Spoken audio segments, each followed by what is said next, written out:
Vamos a la escritura, estamos en el capítulo 4 de Mateo. No se desespere, algún día vamos a terminar este capítulo. Juan 4, no sé qué dije. Juan. Ah, sí, es cierto. Ya me fui. Mateo, Juan. ¿Por qué me quedé con Mateo? Sí, pues, no, está bien. Juan, capítulo 4. Lo que dice que estamos en el 4 desde hace mucho. Juan, capítulo 4. Juan, capítulo 4. Vamos a leer del verso 27. Vamos a leerlo todo. Y no sé si alcancemos a exponer todo el capítulo, pero ahora sí, después de esto vamos a cruzar el 43 la próxima semana. Verso 27, Juan 4, versículo 27, dice la palabra de Dios. En esto vinieron sus discípulos y se maravillaron de que hablaba con una mujer. Sin embargo, ninguno dijo, ¿qué preguntas? ¿O qué hablas con ella? Entonces la mujer dejó su cántaro y fue a la ciudad y dijo a los hombres, venid y ved a un hombre que me ha dicho todo cuanto he hecho. ¿No será este el Cristo? Entonces salieron de la ciudad y vinieron a él. Entre tanto los discípulos le rogaban diciendo, Rabí, come. Él les dijo, yo tengo una comida que comer que vosotros no sabéis. Entonces los discípulos decían unos a otros, ¿le habrá traído a alguien de comer? Jesús les dijo, mi comida es que haga la voluntad del que me envió y que acabe su obra. ¿No decís vosotros, aún faltan 4 meses para que llegue la siega? He aquí os digo, alzad vuestros ojos y mirad los campos, porque ya están blancos para la siega. El que siega recibe salario y recoge fruto para vida eterna, para que el que siembra goce juntamente con el que siega. Porque en esto es verdadero el dicho, uno es el que siembra y otro es el que siega. Yo os he enviado a segar lo que vosotros no labrasteis. Otros labraron y vosotros habéis entrado en sus labores. Y muchos de los samaritanos de aquella ciudad creyeron en él por la palabra de la mujer que daba testimonio diciendo, me dijo todo lo que he dicho, que he hecho. Entonces vinieron los samaritanos a él y le rogaron que se quedase con ellos y se quedó allí 2 días. Y creyeron muchos más por la palabra de él y decían a la mujer, ya no creemos solamente por tu dicho, porque nosotros mismos hemos oído y sabemos que verdaderamente este es el Salvador del mundo, el Cristo. Vamos a orar. Padre, te pido tu ayuda en esta mañana, Señor. Ayúdame, Señor, a compartir tu palabra fielmente, Señor, pero que seas tú hablando a través, Señor, de mí. Señor, límpiame, limpia mi boca, Señor, limpia mi corazón de toda intención que no te agrade, Señor. Y ayuda a mis hermanos, a cada persona que esté aquí, Señor, a poder oír verdaderamente, a poder escuchar verdaderamente, Señor, tu palabra, poder recibir esa palabra en su corazón. Danos humildad, Señor, para conformarnos a esta palabra, Señor, y poder recibirla, Señor, y que así pueda dar fruto en nuestros corazones. En el nombre de Jesús. Amén y amén. Bien, hermanos, cuando pensamos nosotros en nuestras responsabilidades cristianas, el evangelismo sin duda es una palabra que queremos olvidar. También suele ser muy malentendida. Así es que creo que el pasaje que hoy nos toca recibir es muy adecuado. Es muy adecuado y muy necesario para la iglesia de hoy en día. Si hemos de dar un título a estos versos, a mí me gustaría describirlo como el evangelismo y el creyente. Vemos nosotros en qué contexto está escrito este verso. Una mujer recién convertida, una mujer que han pasado solamente unos instantes de su conversión, su corazón acaba de ser regenerado, transformado de un corazón de piedra, egoísta, egocéntrico, a un corazón de carne. Ha vuelto a la vida esta mujer, y el acto que esta mujer hace sin duda es una gran enseñanza para nosotros. Las palabras de Cristo con respecto al evangelismo, debemos de nosotros entonces poner mucha atención en cada uno de estos detalles. El evangelismo es algo que todo creyente puede hacer. No es exclusivo de nadie. Se puede hacer en todas partes. No es necesario estar en un lugar, en cuatro paredes o en un templo, tener un púlpito. No es delimitado a ningún lugar. El evangelismo se puede hacer en cualquier tiempo. Esta obra de compartir las buenas nuevas no está delimitado a una hora, a un día en especial en la semana, sino que se puede hacer en cualquier momento. Esta mujer, el primer día de su conversión, y está haciendo esta gran labor. Así como se puede hacer desde el primer día, también se puede hacer hasta el último momento en que tú estés suspirando. Antes de dar tu último suspiro, tú puedes estar compartiendo este glorioso mensaje. El evangelismo no está limitado a las clases sociales, es decir, tú lo puedes compartir a cualquier tipo de personas. El evangelismo produce grandes resultados, tiene el poder para cambiar vidas. El evangelio de Jesucristo tiene un poder para transformar las vidas. Si es que, hermanos, consideremos este tema del evangelismo y nosotros como creyentes. Lo primero que encontramos en estos versos que acabamos de ver es que es una gran lección. El Señor nos enseña a evangelizar, a compartir este glorioso mensaje sin acepción de personas. Él ha evangelizado a una mujer samaritana, alguien que está completamente descalificada. Para los discípulos esta mujer estaba descalificada. ¿Por qué? No solamente por una razón, ni por dos, ni por tres. Por lo menos hay 4 razones por las que esta mujer estaba totalmente out, fuera. A los 3 strike es out. Bueno, esta mujer hizo 4. Estaba totalmente descalificada. ¿Y cuáles eran las razones? La primera razón, ella estaba descalificada porque era mujer. Los rabí, los maestros de ese entonces, no hablaban con las mujeres en público, ni siquiera sus propias esposas. No era bien visto que un maestro hablara a una mujer. En Medio Oriente, sabemos, las mujeres hasta el día de hoy es objeto de menosprecio. Había un dicho popular en los tiempos de Jesús entre los rabí extremistas.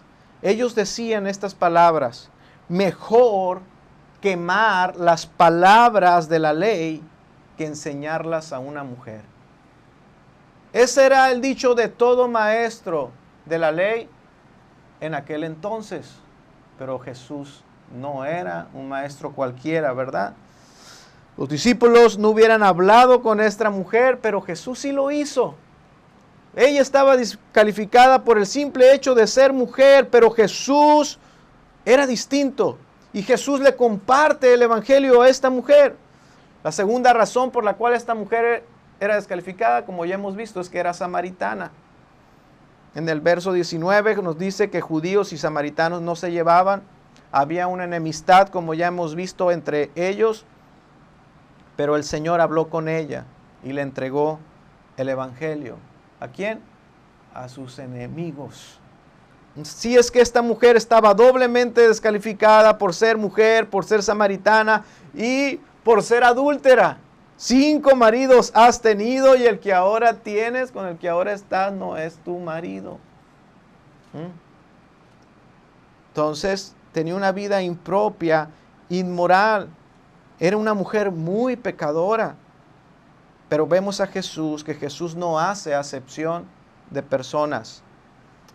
Para nosotros, quizás habría sido un caso perdido, ¿verdad? Esta mujer, qué difícil que se convierta.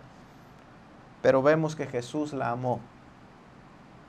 Y le era necesario, dice la Escritura, recuerdan, le era necesario pasar por Samaria. Bueno, aquí ya estaría 3 strike, out, fuera. Pero hay otra razón. por la que esta mujer también quizás para nosotros hubiera estado totalmente descalificada. Esta mujer tenía y seguía la teología samaritana, una teología hereje. Es decir, ella tenía un conocimiento de Dios, era una hereje. No tenía el conocimiento claro ni correcto de la Escritura. Nosotros le hubiéramos descalificado, hubiéramos dicho, no, ella es una hereje, ay, déjenla. No queremos hablar con ella. Pero Jesús, sabiendo esto claramente, el Señor le amó. Dice en el verso 27 que leímos, en esto vinieron sus discípulos y se maravillaron. Cuando regresan los discípulos después de haber ido a comprar las provisiones a la ciudad y regresan al lugar donde estaba Jesús, ¿cuál es la escena? El maestro está hablando con una mujer. Se maravillaron de que hablara con una mujer. ¿Y se maravillaron por qué? Bueno, pues porque estaba descalificada, porque ella no era apta para que el maestro pudiera estar hablando con ella. Y si ellos hubieran sabido lo que el maestro estaba hablando con ella, mucho menos. Le estás enseñando, le estás dando tu sabiduría a una mujer, ¿no habéis oído? Mejor quemar las palabras de la ley que enseñarlas a una mujer.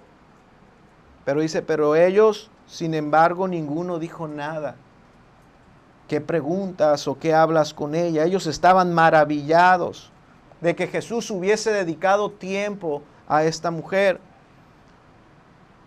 Vemos a Jesús que se está oponiendo a todo lo preestablecido, ¿verdad? Por los maestros de la religión. Y vemos que esta actitud de Jesús en la Biblia no era una actitud aislada, sino era una actitud constante. Una marca en su ministerio. En Lucas capítulo 15, si quieren ir allí, adelantito, Lucas capítulo 15. Fíjense la actitud de Jesús, esa marca del ministerio de Jesús, que era claramente identificable por todas las personas. Jesús era distinto con respecto a este asunto. Dice en el verso 1, se acercaban a Jesús todos los publicanos y pecadores para oírle, y los fariseos y los escribas murmuraban diciendo, este a los pecadores recibe y con ellos come. Era claramente identificable una actitud diferente de este maestro. Así es que está Jesús frente a una mujer totalmente descalificada, y están los discípulos sorprendidos. ¿Y por qué están sorprendidos? Que Jesús esté compartiéndole a alguien que no lo merece. Bueno, nosotros también nos sorprendemos cuando vemos a personas y que de repente te das cuenta que era alguien que llevaba una vida muy pecadora y después de un tiempo te lo encuentras y resulta que es cristiano, que ha recibido el evangelio, y ahora es totalmente diferente. Y te sorprendes. Y dices, ¿cómo? Yo nunca hubiera creído que tú fueras cristiano. Eras tremendo. Bueno, nos sorprendemos porque no consideramos nuestro propio pecado como grave. Sus discípulos estaban sorprendidos de que el Señor le estuviera compartiendo a una mujer. Porque ellos no miraban que habían recibido gracia y misericordia también cuando Jesús los llamó. Cada conversión ciertamente es un motivo de asombro para maravillarnos. Cuando vemos un cambio de corazón, un cambio de conducta, cuando el corazón es regenerado y las aspiraciones de una persona cambian, ya no desea lo mismo, ya no piensa lo mismo, él está ahora en otro camino y está buscando otros propósitos. Es un motivo para maravillarnos. Es maravilloso ver ese poder de Dios. Su paciencia, siempre es maravilloso ver esa paciencia, esa misericordia de Dios. Normalmente nos maravillamos cuando la vemos en otros, pero debiéramos, hermanos, de maravillarnos viéndola hacia nosotros mismos. Dios tiene misericordia para nosotros, somos grandes pecadores. Dios tiene gracia, Dios tiene paciencia. Dios tiene compasión para con nosotros. Si conociéramos mejor a Jesús, no nos sorprenderíamos tanto, ¿verdad? De cuando vemos a otra persona convertirse. Cuando Jesús rescata a un pecador, a quien nosotros consideramos perdidos, nosotros no deberíamos de considerar, hermanos, fuera de la misericordia de Dios a nadie. A nadie. A nadie. Pero es que yo ya le he dicho tanto, yo ya le he compartido tanto. Este nunca se va a convertir, así se va a ir a la tumba. No, tú no sabes. Tú no sabes la gracia y la misericordia de Dios hasta dónde se puede extender. No debemos de considerar a nadie fuera de la misericordia de Dios. En el verso 28 dice, entonces están estos discípulos asombrados. En el 27, en el 28 dice, la mujer entonces dejó su cántaro. Estaba ahí, llegaron los discípulos, se acaba de revelar el Señor diciendo, yo soy el Mesías, el que habla contigo. Y llegan ellos, y esta mujer sale corriendo, deja su cántaro, dice, y se fue a la ciudad. Esa mañana esa mujer había salido al pozo con un grande cántaro para ir al pozo, sacar el agua y traerlo lleno de nuevo a casa. Pero ella dice, ha dejado el cántaro en el pozo. Aunque ella pensaba por la mañana regresar con él lleno, algo sucedió allí. ¿Qué sucedió en el pozo? Ella encontró lo que no estaba buscando. Ella encontró lo que no estaba buscando. Ahí junto al pozo su corazón fue renovado. Ahí junto al pozo sus deseos cambiaron totalmente. Empezaron a ocupar nuevos deseos su corazón. Y se olvidó de todo lo demás. No era mucho. Pero se olvidó de todo lo demás. Un cántaro con agua. Pero lo dejó ahí, se ha olvidado de todo lo demás. Y ella solamente está pensando en dos cosas. Lo que Jesús le acaba de decir. La sabiduría que Dios le acaba de entregar a través de los labios de Jesús. Y el Salvador que acaba de encontrar. Ha encontrado al Mesías. Esos dos pensamientos estaban en la mente de esa mujer. ¿Qué debe de haber en nuestras mentes como creyentes para estar compartiendo el Evangelio? Estas dos cosas, hermanos. Las verdades que se nos han entregado y al Salvador que hemos encontrado. Cuando esas dos cosas inundan el corazón de una persona, la respuesta debería ser la misma que la de esta mujer. Salir, correr y ir a anunciar estas cosas. El corazón de esta mujer se llenó de gozo al escuchar que el que hablaba con ella era el Mesías y se apresura a ir a comunicar a toda su comunidad este testimonio.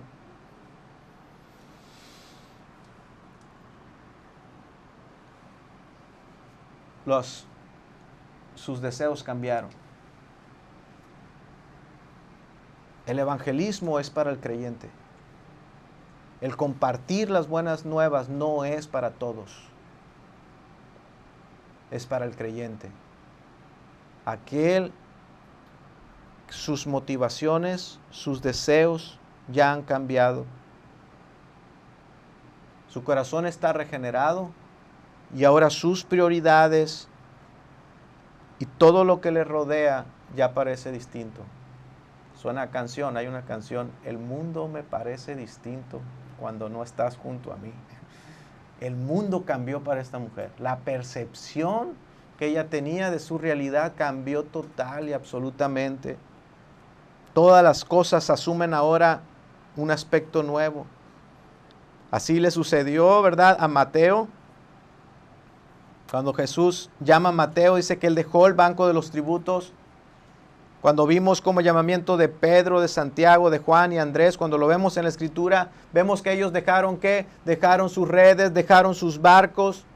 Toda su vida pasada ahora tiene un nuevo sentido, un nuevo enfoque. Vemos a Saulo que tenía un futuro prominente. había caminado, había estado forjando toda su vida para grandes cosas. Educado y formado para tener un gran porvenir.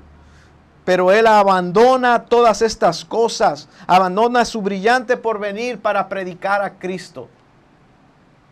Un cambio, una transformación.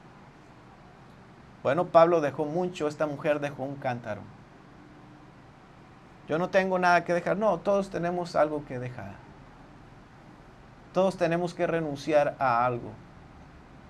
Todos tenemos que abandonar algo. Mucho o poco, hay un sacrificio. Hay algo que tenemos que abandonar para hacer la obra del Señor. Una negación hacia cosas, maneras, propósitos, para poder hacer la obra del Señor. Esta mujer dejó un cántaro antes para poder ir y evangelizar y entregar lo que ahora ella considera valioso. Verso 29, llega a esta ciudad, esta mujer a su comunidad y dice, venid y ved a un hombre que me ha dicho todo cuanto he hecho. ¿No será este el Cristo? Una persona verdaderamente convertida, hermanos, puede cumplir el mandamiento de Dios. Amarás a Dios y a quién más, y a tu prójimo como a ti mismo. ¿Qué vemos? Esta mujer se convirtió verdaderamente, amaba a Dios. Inmediatamente vemos cómo esta actitud de ir a su comunidad y entregarles algo que ella consideraba valioso. Ella ya no miraba a las personas como las miraba antes. Ahora ella va con sus prójimos a entregarle algo que ella ha recibido, que es valioso. Y ella muestra amor hacia su comunidad, hacia sus semejantes, yendo y llevándoles no agua superficial que pueda satisfacer algo físico. Ella va y les entrega algo valioso. Les entrega lo que ella ahora considera, ve y experimenta. Las buenas nuevas. Ella ahora está amando a Dios y está amando a su prójimo como a sí mismo.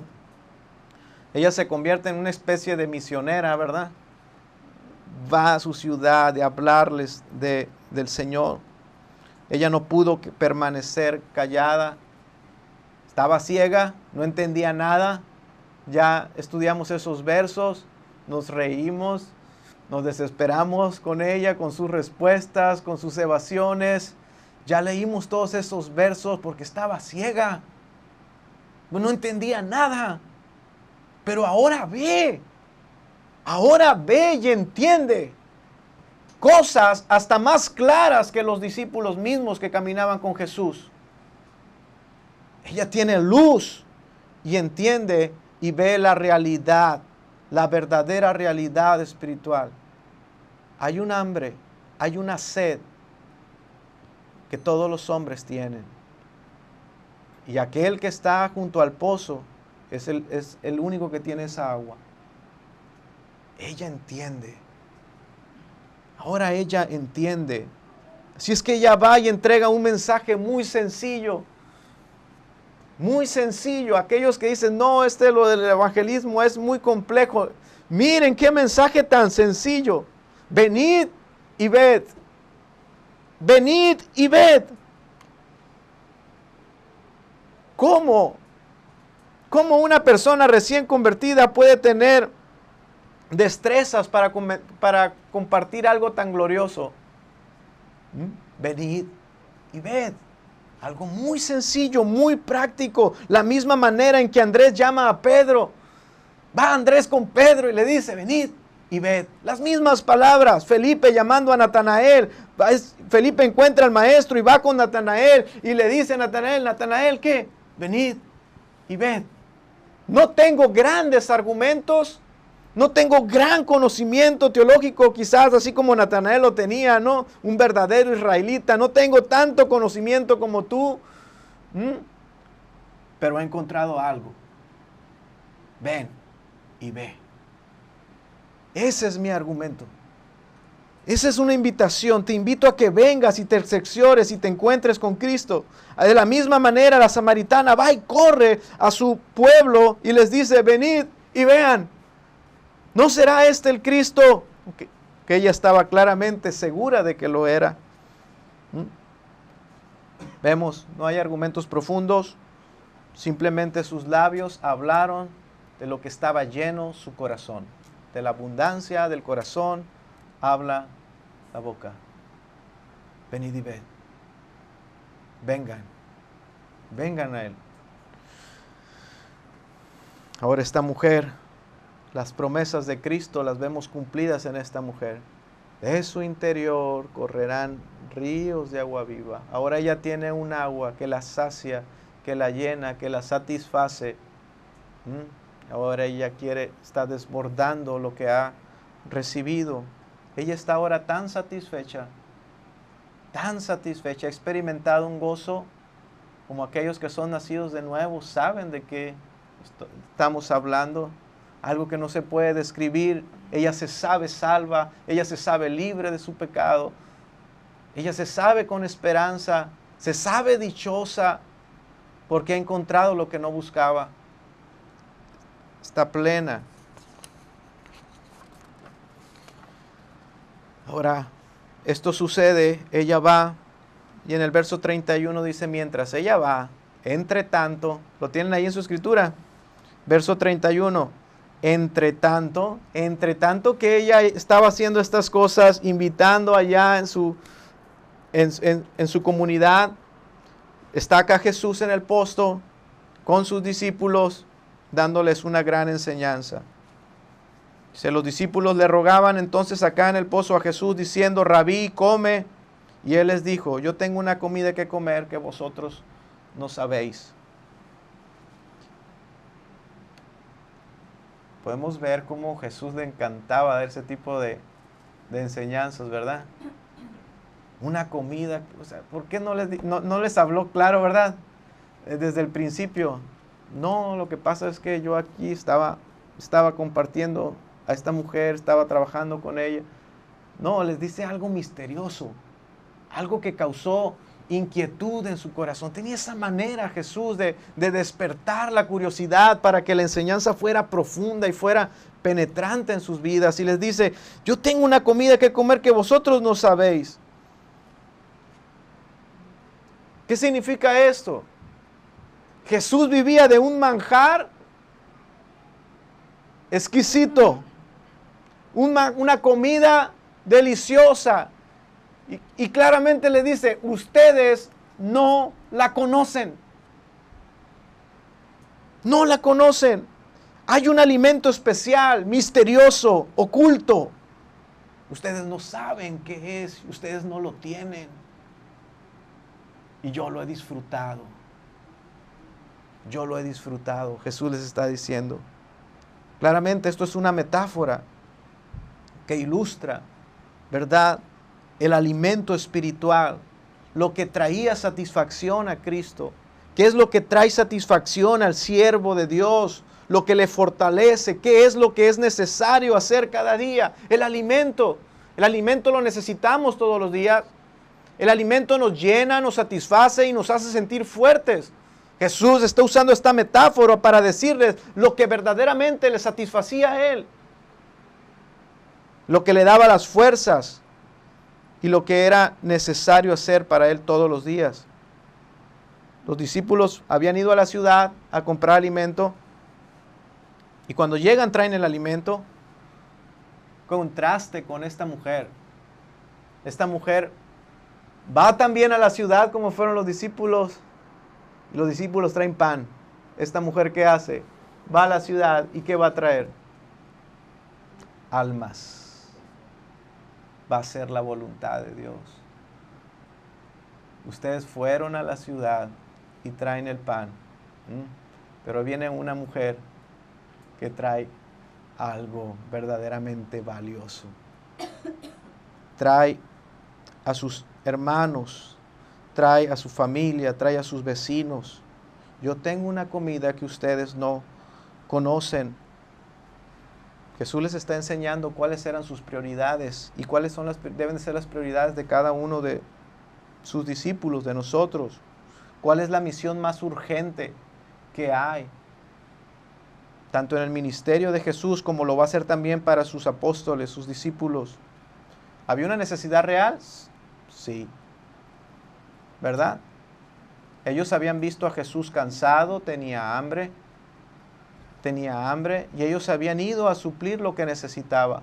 Pero ¿qué es lo más importante? Jesús les está enseñando esto.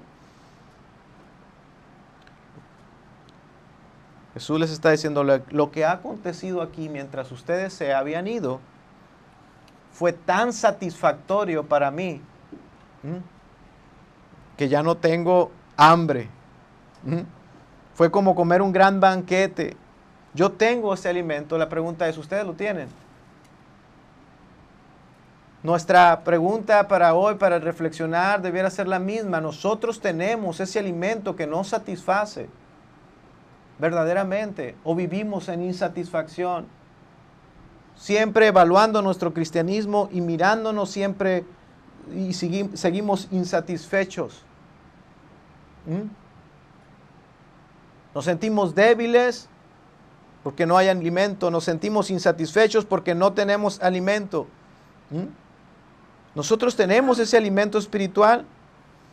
Dice, los discípulos se preguntaron, ¿le habrá traído alguien de comer?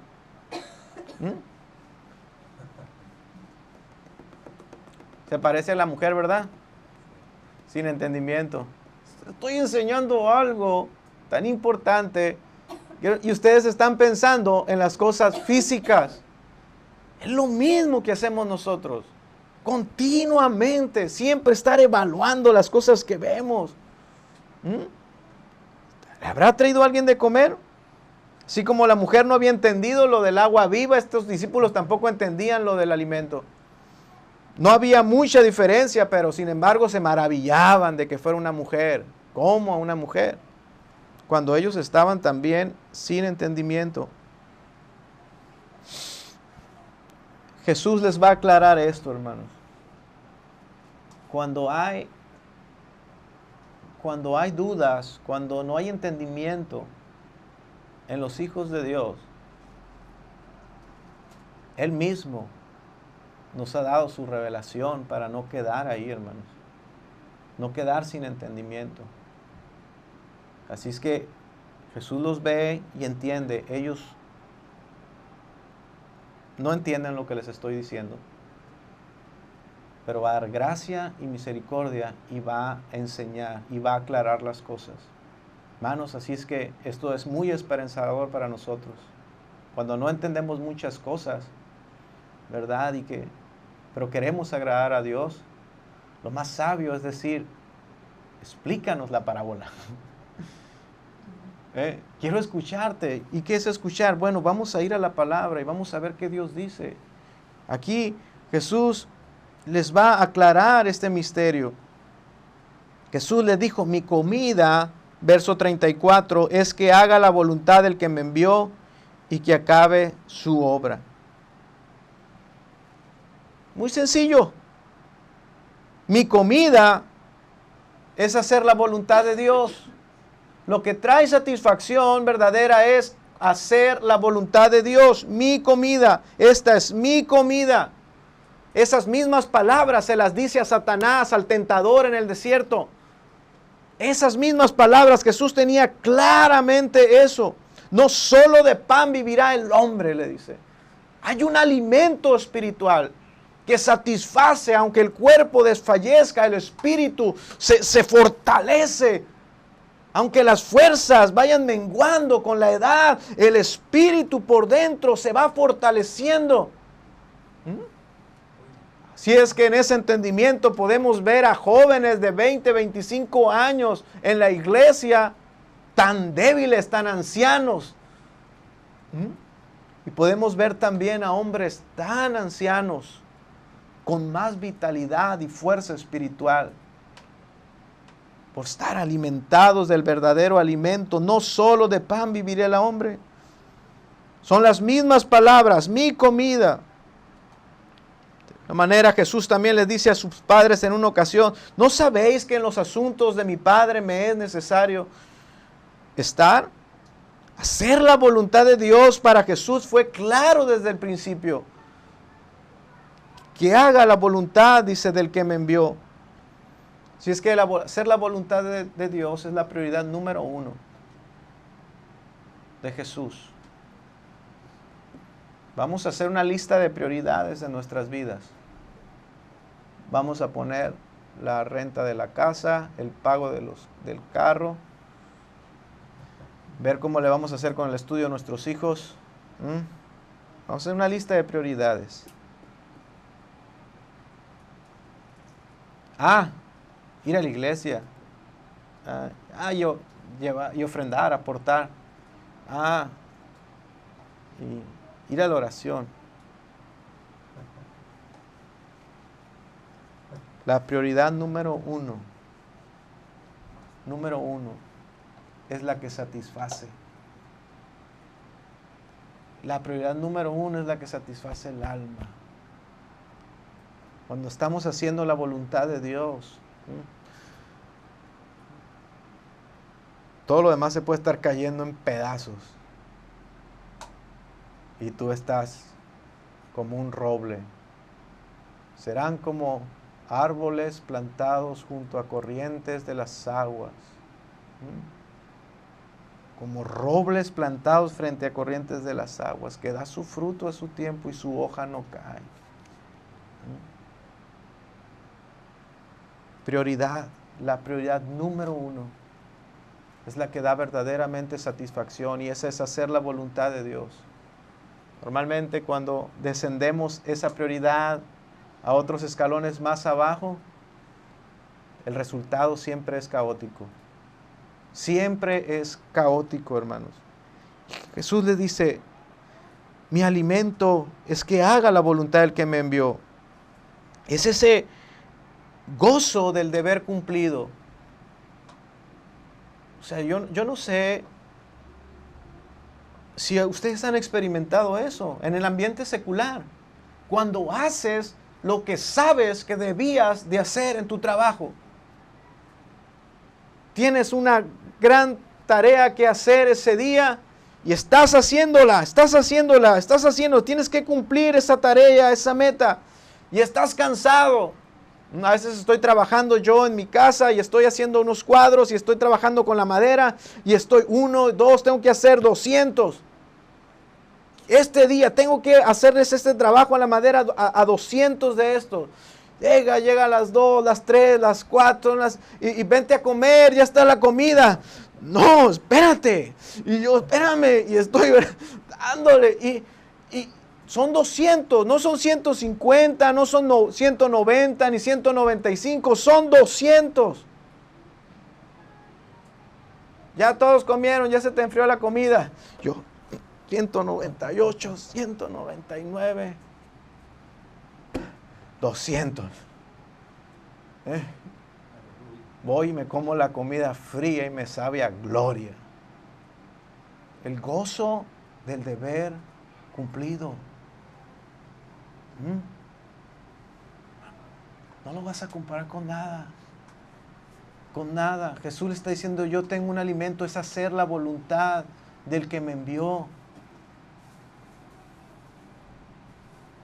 Yo les invito, hermanos, a hacer la voluntad de Dios, a compartir el Evangelio, a vivir como el Señor nos ordena que vivamos, a que lo logres y experimentes el gozo que Jesús experimentó, esa satisfacción de poder terminar tu día y decir, hice la voluntad de Dios.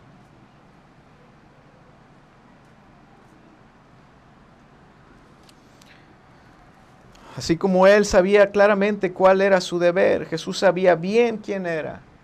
Él era el siervo de Dios. Isaías 49:6.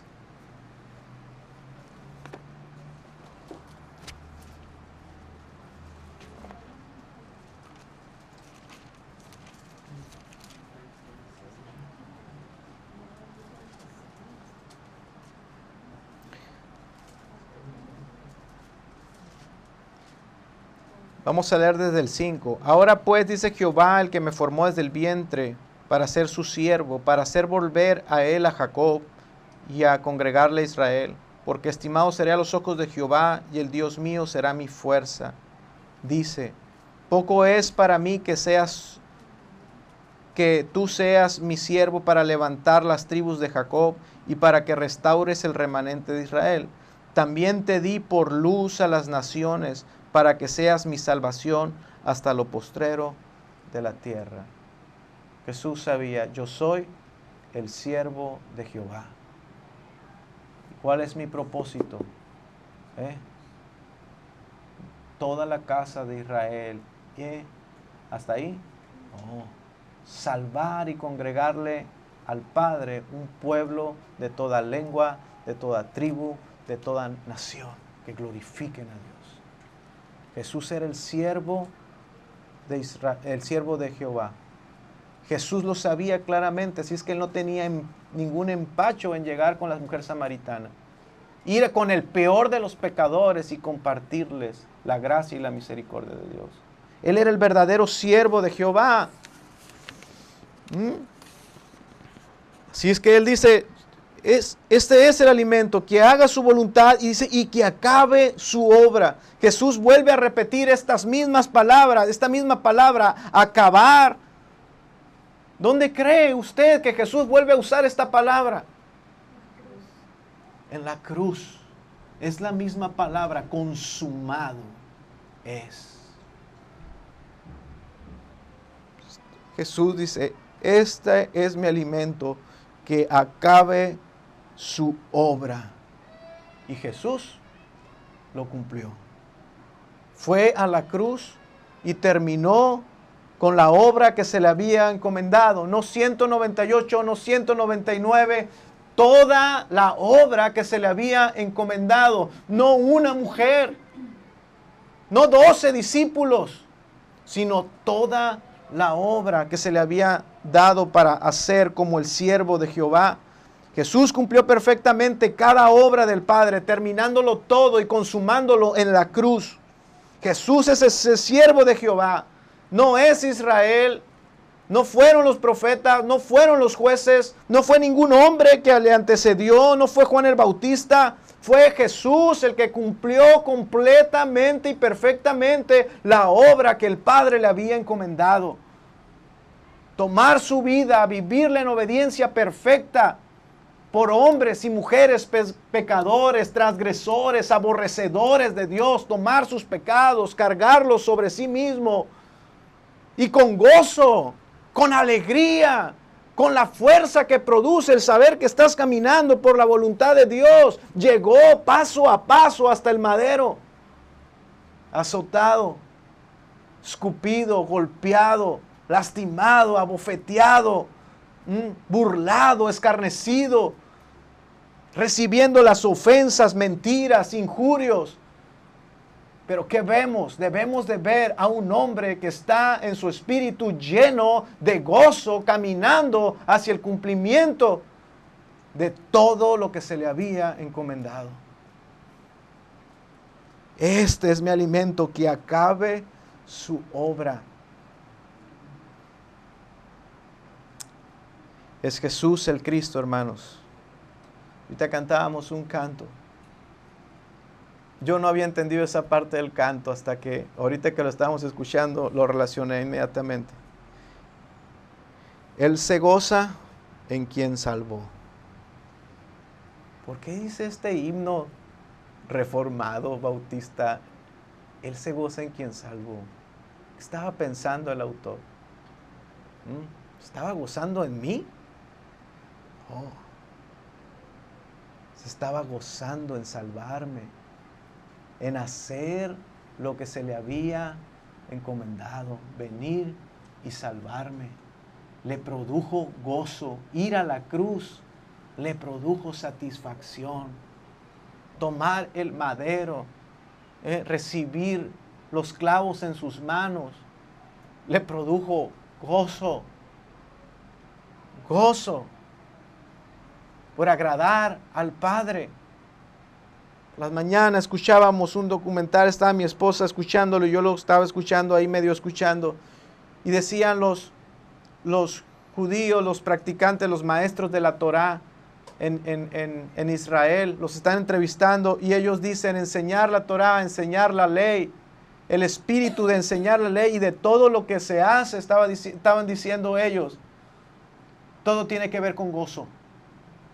Si no se hace con gozo, no es agradable al Señor. Puedes hacer todo lo que está estrictamente en la ley, pero si no lo haces con la motivación y con la actitud correcta, no es agradable delante de Dios. Gozo, gozo, gozo, alegría. Qué difícil. Y ellos se esfuerzan y cantan y brincan y aplauden y todos lo hacen parejitos al mismo momento. Pero el gozo, sabemos nosotros, es otra cosa. Aquí, nace de aquí. Jesús dice, este es el alimento. Que acabe su obra. Él se goza en quien salvó. Él se gozó al ver a esa mujer transformada.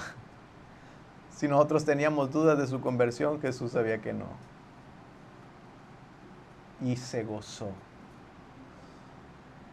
Porque estaba haciendo la voluntad del Padre. Verso 35.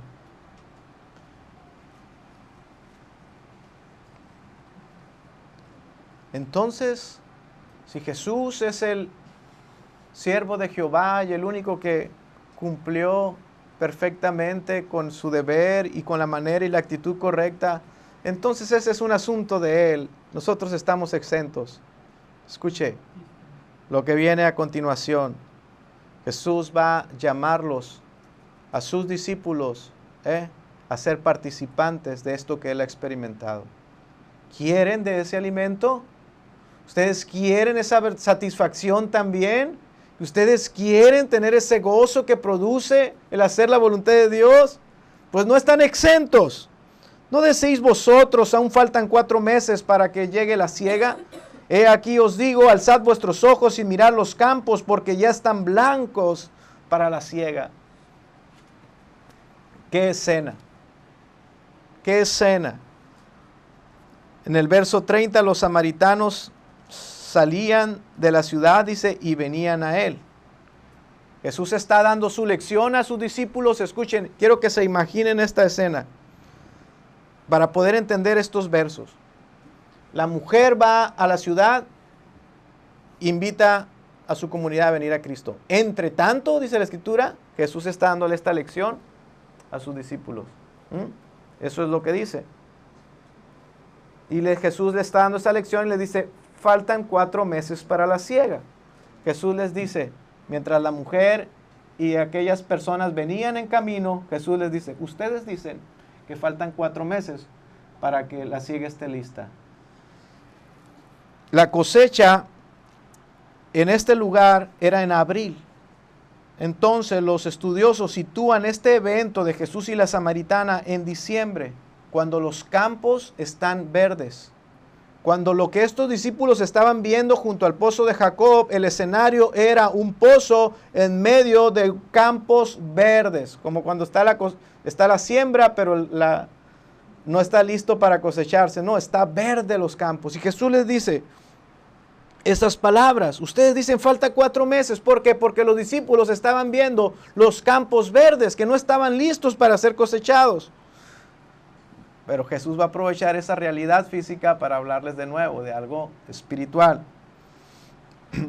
Y Jesús les dice, alcen vuestros ojos y miren, porque ya están blancos para la siega.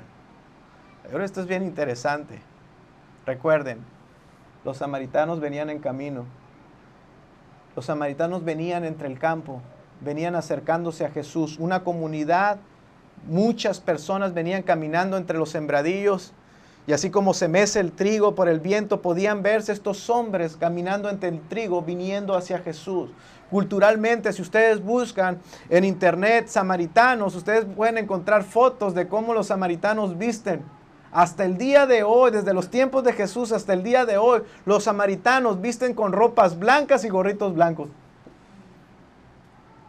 Jesús les está dando esta lección. Volteen y miren, ustedes dicen que no es tiempo para cegar, pero miren, los campos están blancos y ahí vienen todos estos hombres vestidos de blanco a Jesús. Así que Jesús les está dando una gran lección. Ustedes saben y creen que estos samaritanos necesitan el evangelio. Ustedes lo saben, pero ustedes piensan que no están preparados. Ustedes fueron a la ciudad y no compartieron nada. Trajeron solamente el pan. Fueron a ellos y no les compartieron nada porque ustedes piensan que no es el tiempo para ellos. Falta mucho tiempo, faltan 4 meses. Ustedes piensan que no es el tiempo. Ustedes no tienen apuro en sembrar la palabra. Fueron y solamente trajeron el pan. No tienen apuro para predicar este mensaje.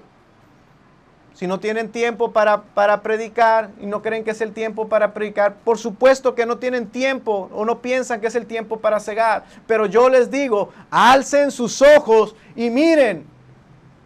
Y miren, ¿y qué fue lo que ellos miraron? A esta multitud de personas que ya había sido preparada por el mensaje de esta mujer samaritana y por la obra del Espíritu Santo, por supuesto. Están blancos para la siega. Ya se veían en el horizonte acercándose esa gran cosecha. Pero ¿qué hace falta? ¿Qué hace falta? ¿Qué hace falta? Solamente hace falta. Jesús le dice, alcen sus ojos y miren. Alcen sus ojos, quiten sus ojos de las cosas terrenales, quiten sus ojos de las cosas materiales y alcen sus ojos y miren, contemplen la oportunidad que está frente a ustedes. Esa es una gran lección de evangelismo. ¿Qué hace falta para evangelizar? Alza tus ojos. Yo creo que lo primero que vemos siempre estamos viendo es nuestro yo. No es el tiempo, ellos no es el tiempo, o siempre estamos viendo las cosas materiales, las cosas físicas, los impedimentos que pueda haber. ¿Y qué dice Jesús? Quita tus ojos de las cosas materiales y dedícate a la obra de Dios. Los campos están blancos, están listos para la cosecha. Solo hace falta levantar esa mirada, hermanos. Contemplar las oportunidades que Dios nos pone enfrente. Y cada alma que está frente a nosotros es una oportunidad para predicar el evangelio. ¿Cuándo vamos a predicar, hermano? Decían los muchachos, ¿no? ¿Cuándo vamos a predicar? Pues predica, ¿verdad? Predica. ¿Cuándo vamos a tener un ministerio? Bueno, eso déjamelo a mí, lo del ministerio. Pero ¿cuándo debes de predicar? Ahora. Ahora. ¿Qué hace falta? No hace falta nada. ¿Qué hace falta en esta iglesia para predicar? No hace falta nada. Predica el evangelio. Predica el evangelio. Alza tus ojos y mira.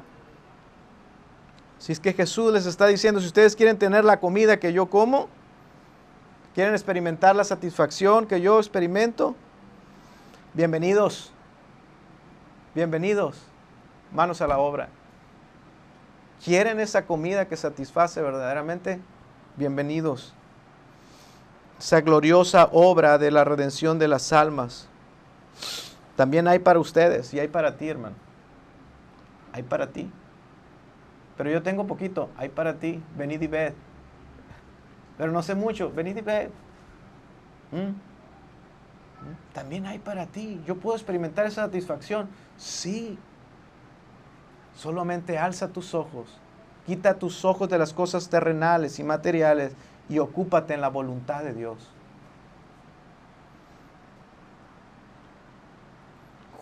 Verso 36. Dice, y el que siega recoge fruto Es decir, el que ciega, perdón, recibe salario. Es decir, el que va a cegar, el que va a levantar la cosecha, recibe salario, va a tener una recompensa y recoge fruto para vida eterna. Ese es el resultado. Va a tener un resultado, el fruto que va a dar es algo que va a durar por siempre. Las almas que se van a salvar, esas van a quedar registradas verdaderamente. Y cuando estemos en la plena vida eterna con nuestro Señor, esa obra va a permanecer. Dice la Escritura que nuestras obras van a ser pasadas por fuego, ¿no? A ver cuál prevalece. ¿Cuántas cosas no hacemos? Pero el ganar un alma, esa obra no va a quedar borrada. Esa obra quedará como evidencia para la posteridad, para la vida eterna. Para que el que siembra y se goce juntamente con el que ciega. Jesús está diciendo, participen. Yo me gozo. Si ustedes, ahí vienen los samaritanos, aquí vienen las oportunidades, ahí vienen ya para compartirles, para enseñarles, para darles.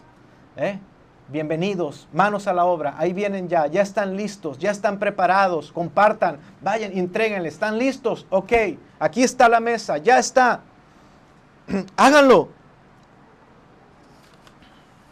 Y si lo hacen, yo me gozo con ustedes. Si ustedes levantan cosecha de esto, yo me voy a gozar con ustedes.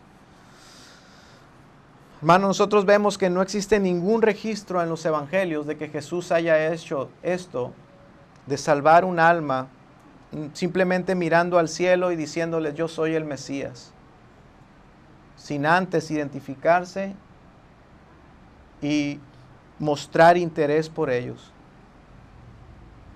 Esta es otra gran enseñanza acerca del evangelismo.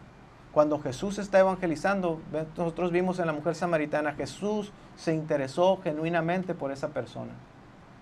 No la vio como un número, no la vio como querer incrementar su membresía, ¿verdad? No, Jesús se interesó primero con ella, le demostró que estaba verdaderamente interesado con ella y le entrega el evangelio y se le revela. Hay una historia acerca de un hombre que iba en un barco, y con esto voy a terminar. Y de repente se cae al mar.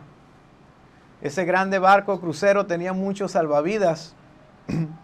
Y el hombre no sabe nadar y empieza a pedir ayuda. Pues, me ahogo, me muero. Y están tantos salvavidas, se congregan todos a la orilla del barco y empiezan a observarlo mientras él pedía ayuda.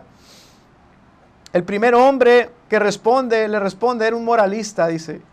Cuando él vio al hombre caerse, él inmediatamente tomó su portafolio y sacó un libro para enseñarle a nadar.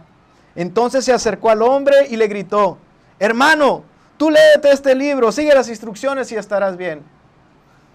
El hombre que estaba al lado, el otro salvavidas, era un idealista. Cuando él vio al hombre caerse, inmediatamente saltó al agua y empezó a nadar alrededor del hombre que se estaba ahogando y le dijo, fíjate cómo nado, nada como yo lo hago y vas a estar bien.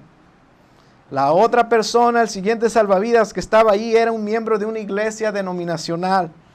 Él miró la súplica del hombre ahogándose con mucha preocupación.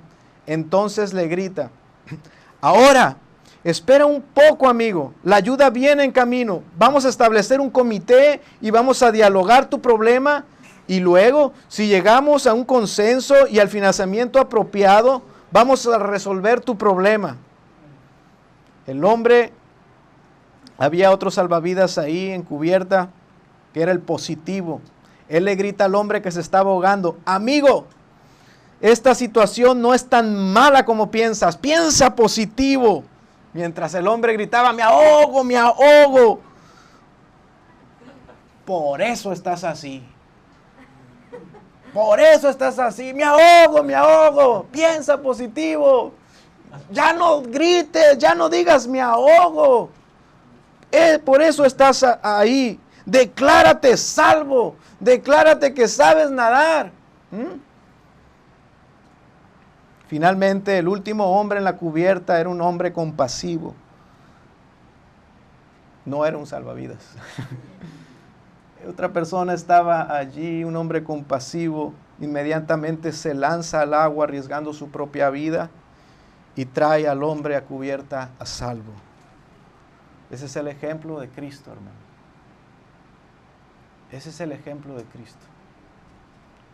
Él dejó su trono de gloria, dejó todo, se humilló, vino y habitó entre nosotros, entre este mundo podrido, lleno de pecado. Se hizo como nosotros, tomando forma de siervo, dice la Escritura, humillándose a sí mismo para venir a salvarnos, a dar su vida por nosotros, a hundirse en las aguas mientras Él nos aventaba la cubierta y salvarnos, a dar su vida para que tú y yo pudiésemos estar a salvo y en reconciliación con nuestro Padre. ¿Por qué? Compasión, compasión. ¿Por qué Jesús fue con la mujer samaritana? ¿Por qué debía ir a Samaria? Compasión. Compasión. Ese es el ejemplo de Cristo y debe ser el nuestro. Los resultados son del Señor. Lo que Él va a hacer, va a hacer. Pero ¿qué nos toca a nosotros? Hacer, no solamente hacer lo que Jesús hizo, sino hacerlo como Jesús lo hizo, con compasión, con gracia, con misericordia. Que Él ama al pecador, vino a salvarlo. Él vino a salvarlo. Amén. ¿Cuál es la evidencia? Aquí está un pecador que no lo merecía, pero el Señor vino y se humilló y se aventó a las aguas por mí. ¿Recuerdan? Nosotros decimos, Él tomó nuestros pecados y los echó a lo profundo de la mar y no se acordó más de ellos. Ya se los he dicho muchas veces, ¿qué significa eso? Él tomó los pecados sobre sí y fue hundido junto con los pecados, fue muerto y sepultado, fue hundido para que yo pudiera ser salvo y que mis pecados no pudiesen ser ya pagados por mí, porque Él los pagó. Amén. Hermanos, hasta aquí vamos a dejar este texto, vamos a dar gracias a Dios. Vamos a ponernos de pie y vamos a orar.